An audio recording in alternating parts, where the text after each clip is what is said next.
Ce dimanche 2 mai, sur le rond-point de la route nationale 191 à l'entrée d'Étampes, près de 500 personnes étaient rassemblées pour dire non au projet d'installation de stockage des déchets inertes de Bouygues.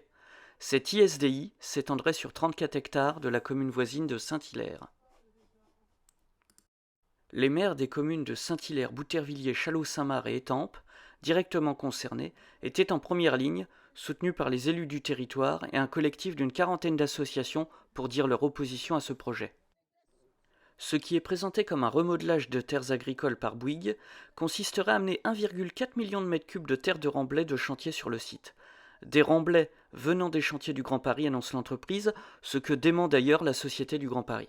Les terres agricoles doivent rester à vocation agricole, a rappelé l'Association de défense de la santé et de l'environnement, qui était déjà au front contre le projet de centre d'enfouissement technique à Saint-Escobie il y a quelques années.